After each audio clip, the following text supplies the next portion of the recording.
আচ্ছা, ঠিক যে মুহূর্তে চূড়ান্ত হয়ে গেছিল, আপডেটটা এসে গেছিল বা ওড়িশা এফসির তরফ থেকেও ক্লাব স্টেটমেন্ট এসে গেছিল যে ওড়িশা এফসি এবং সের্জিও লোবেরা তাদের সম্পর্ক এই মুহূর্তে ছিন্ন হয়েছে, ঠিক সেই মুহূর্ত থেকেই বোধহয় সবাই বুঝতে শুরু করে দিয়েছিলেন যে ওড়িশা এফসি থেকে সের্জিও লোবেরা এবার মোহনবাগানের পথে। মোহনবাগানের হেড কোচ হতে তার কোথাও কোনো রকম আর বাধা নেই, কারণ পেছনে পুরোটাই হয়তো রেডি হয়ে গেছে এবং হোসে মলিনা তিনি অলরেডি বেরিয়েই গেছেন ক্লাব থেকে। নতুন করে সেটা নিয়ে আলাদা করে কথা বলার মতো কিছু নেই এবং শুধুমাত্র নতুন কোচ আসার একটা প্রস্তুতি মোহনবাগান নিচ্ছিল। এবং সবথেকে বড় কথা এটাই যে যে মুহূর্ত থেকে সুপার কাপে মোহনবাগানের বিদায় হয়েছে, যে মুহূর্ত থেকে আলোচনা শুরু হয়েছে যে হোসে মলিনা তিনি দায়িত্ব ছাড়বেন, ডেফিনেটলি তিনি দায়িত্ব ছাড়বেন, সেটা কত তাড়াতাড়ি হবে, ঠিক তখন থেকেই কিন্তু যে নামগুলো উঠে এসেছিল তার মধ্যে সবথেকে চমকপ্রদ নাম এবং সবথেকে আলোচিত যে নামটা ছিল সেটা কিন্তু ছিল সের্জিও লোবেরার। তিনি ইন্ডিয়ান ফুটবলে একজন পরিচিত নাম। তিনি যে ক্লাবেই কোচিং করিয়েছেন মোটামুটি সেই টিমে একটা সাফল্যের রাস্তাতে বা তাদেরকে একটা good quality brand of football খেলাতে তিনি সক্ষম হয়েছেন, এই জিনিসটা আমরা সবাই জানি। এবং সেই কারণে তিনি চীনে চলে যাওয়ার পরেও যখন তিনি ইন্ডিয়াতে আসবেন এরকম একটা আভাস পাওয়া যাচ্ছে, তখন কিন্তু ইস্টবেঙ্গল এবং ওড়িশার মধ্যে যে টানাটানি চলেছিল সেটা থেকেই বুঝতে পারা গেছিলো যে সের্জিও লোবেরা এই যে নামটা এবং ইন্ডিয়ান ফুটবলের নিরিখে এই যে নামটা, তার গ্রহণযোগ্যতাটা ঠিক কোন জায়গাতে রয়েছে।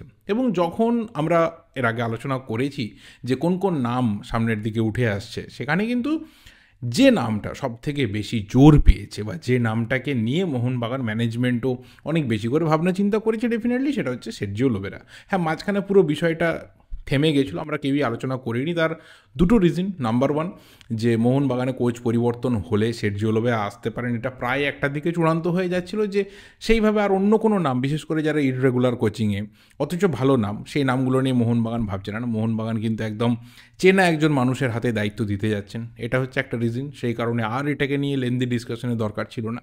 এবং দু নম্বর রিজন, যেটা অনেক বেশি ইম্পর্টেন্ট, সেটা হচ্ছে ইন্ডিয়ান ফুটবলে এই মুহূর্তে একটা টার্মোয়েল, যে ধরনের মোটামুটি জোয়ার ভাটা চলছে আমাদের গোটা ফুটবলটাতে, সেটা নিয়ে অন্ততপক্ষে আমরা সবাই প্রায় বলতে গেলে ডিমোটিভেটেড হয়ে বসে রয়েছি। ন্যাশনাল টিমের পারফরমেন্স, লিগের একটা অন্ধকার জায়গা, প্রত্যেকটা জায়গাতে কোথাও ভারতীয় ফুটবলের ভালো কিছু না করতে পারা, ক্লাবের হোক বা অন আ হোল ন্যাশনাল টিমগুলোর হোক, সেই জায়গা থেকে দাঁড়িয়েও কিন্তু আমাদের আলটিমেট কথা কিছু বন্ধ হয়ে গেছিলো। বাট আজকে সেই জায়গাটা আবার শুরু হলো এবং এবার কী হবে যে মোহনবাগানের কী কী প্ল্যানিং হতে পারে সের্জিও লোবেরাকে সামনে রেখে, বা সের্জিও লোবেরাও কী কী বদল করতে চাইবেন, সেসব নিয়ে ধীরে ধীরে সব কিছু আলোচনায় হবে।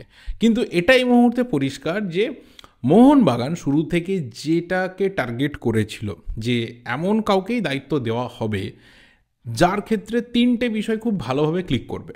নাম্বার ওয়ান, যে ইমিডিয়েট দায়িত্ব নিয়ে যে টিম রয়েছে সেখানে হয়তো কিছু মাইনর চেঞ্জেস ডেফিনেটলি আসছি সেই প্রসঙ্গে পরে, সেই চেঞ্জেসগুলো করার পরেও এই টিমটাকে নিয়ে, বিশেষ করে এই রকম একটা হাই প্রোফাইল টিমকে নিয়ে তিনি ভালোভাবে কাজ করতে পারবেন।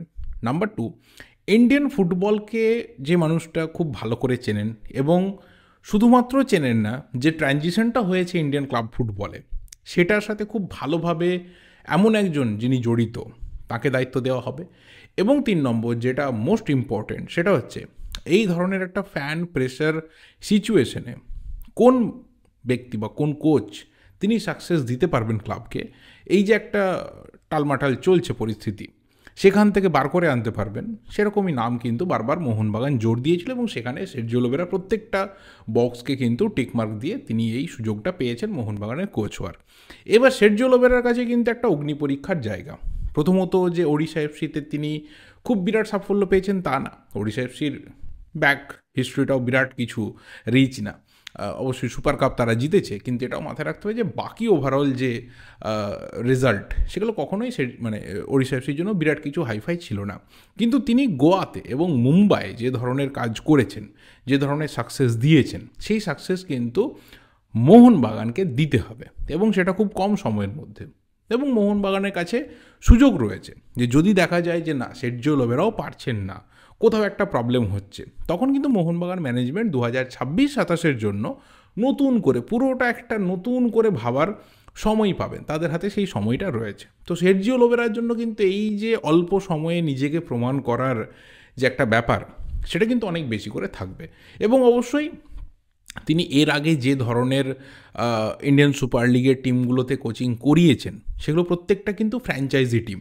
হ্যাঁ, গোয়ার একটা লোকাল সাপোর্ট হিউজ লেভেলে রয়েছে, মুম্বাইয়ের সেই অর্থে সেটা নেই, ওড়িশা এফসির খুবই কম, কিন্তু তারা প্রত্যেকেই franchise team, they are not the public clubs like Mohun Bagan, East Bengal. সেই জায়গাতে কিন্তু মোহনবাগানের দায়িত্ব নিয়ে তিনি পাবলিক ক্লাবের দায়িত্ব বহুদিন পর নিলেন, বহুদিন পর। লাস্ট তিনি মরক্কোতেই একটা পাবলিক ক্লাবের কোচিং করাতেন।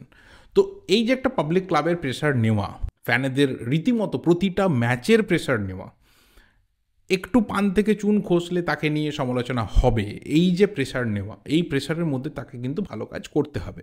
এবং মোহনবাগান, ইস্টবেঙ্গল এই ধরনের ক্লাবগুলোতে কোচিং করানোর যে প্রেশারটা, এটা তিনি ডেফিনেটলি এত বছর ধরে, মানে প্রায় বোধহয় 7-8 বছর 9 বছর হয়ে গেল, তিনি খুব ভালো করে জানেন যে এখানে কী ধরনের প্রেশার নিয়ে কাজ করতে হবে এবং প্রেশারের মধ্যে তাকে রেজাল্ট দিতে হবে।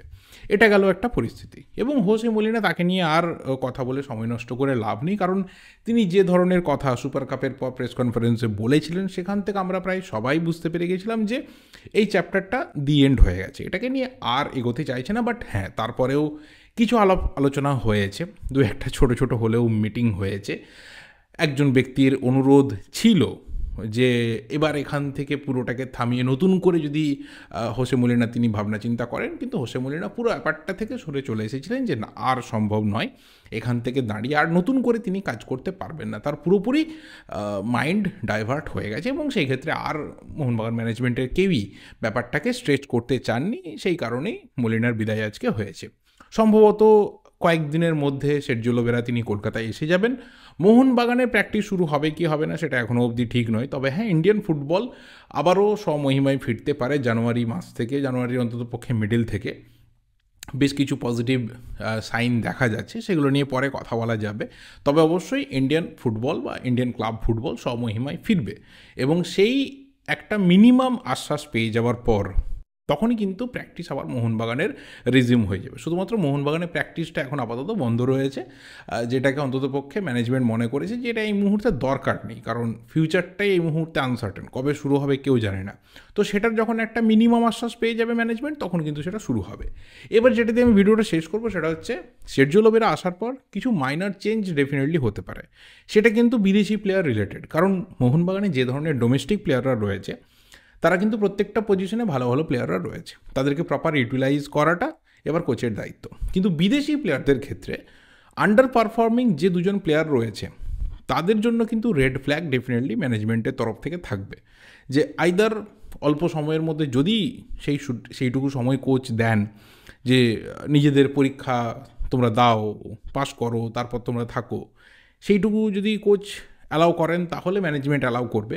আদারওয়াইজ যদি কোচ বলেন যে না, আমার এই দুটো জায়গাতে পরিবর্তন দরকার, আমার এই ধরনের দুজন প্লেয়ার দরকার, এই দুজনকে আমার খুব একটা এই টিমেতে দরকার নেই, তারা টিমে থাকতে পারে, এক্সট্রা প্লেয়ার হিসেবে থাকতে পারে, ছেড়ে দিতে পারে, সেটা ক্লাবের সিদ্ধান্ত। কিন্তু যে 6 জন প্লেয়ার ইন্ডিয়ান সুপার লিগের জন্য থাকবে, 6 জন বিদেশি প্লেয়ার, সেখানে এই পার্টিকুলার দুটো প্লেয়ারের বদলে আমি এই দুটো পজিশনের প্লেয়ার চাই, সেটা কিন্তু ম্যানেজমেন্ট আমার মনে হয় যে এক বাক্যে রাজি হয়ে যেতে পারেন। কারণ সের্জিও লোবেরাকে অন্ততপক্ষে সব ধরনের সুযোগ দেওয়া হবে যাতে তিনি মোহনবাগানকে সাকসেস দিতে পারেন, যাতে তিনি এই যে একটা সিচুয়েশন রয়েছে যেখানে টিম নামলে সেই ব্যালেন্সটা খুঁজে পাওয়া যাচ্ছে না বা সেই কনসিস্টেন্সিটা খুঁজে পাওয়া যাচ্ছে না, সেখান থেকে টিম অন্ততপক্ষে রেজাল্ট দিতে পারে, এবং যাতে কোচ অন্ততপক্ষে সিজনের শেষে অভিযোগ করতে না পারেন যে আমার হাতে এটা ছিল না, ওটা ছিল না, সেটা ছিল না। সেই সুযোগটা মোহনবাগান ম্যানেজমেন্ট ডেফিনেটলি দেবেন না, সেটা আমার অন্ততপক্ষে পার্সোনালি ফিল হচ্ছে। এবং সেই দুটো পরিবর্তন কে কে হতে পারে, কাদের দিকে কোচের আঙুল যেতে পারে, এটা আমার মনে হয় যে কেউ বলতে পারবে। এর জন্য আলাদা করে ফুটবলকে বিরাট কিছু বোঝারও দরকার নেই, কিছু না, খুব কমন সেন্স থাকলে সেই দুজনকে আমরা সবাই আইডেন্টিফাই করতে পারবো। এবার দেখা যাক সেটা হয় কি না, আননেসেসারিতে আলোচনা করে লাভ নেই। তবে অন্ততপক্ষে আমার এটা পার্সোনাল ফিলিং যে এরকম কিছু একটা হয়তো আলোচনা হয়েছে, বা না হলেও আগামী দিনে হতে পারে। তাদের ফিটনেস লেভেল কোচ চেক করতে পারেন, হয়তো কিছুটা সময় তাদের দেওয়া হতে পারে নিজেদেরকে প্রমাণ করার জন্য। আদারওয়াইজ বাকিটা ম্যানেজমেন্ট বা কোচের সিদ্ধান্ত হিসেবে আমাদেরকে সবাইকে অ্যাকসেপ্ট করে এগিয়ে যেতে হবে। টোটাল বিষয়টা নিয়ে বাকি তোমাদের যা মতামত রয়েছে অবশ্যই কমেন্ট করে শেয়ার করতে থাকো। ভিডিওটা এখানে শেষ করছি, ভালো লাগলে লাইক করো, অবশ্যই বেশি বেশি করে ভিডিওটা শেয়ার করো। দেখা হবে পরের ভিডিওতে। টিল দেন, নতুন হলে অবশ্যই চ্যানেলটা সাবস্ক্রাইব করে যেও। Thank you, good bye and good night.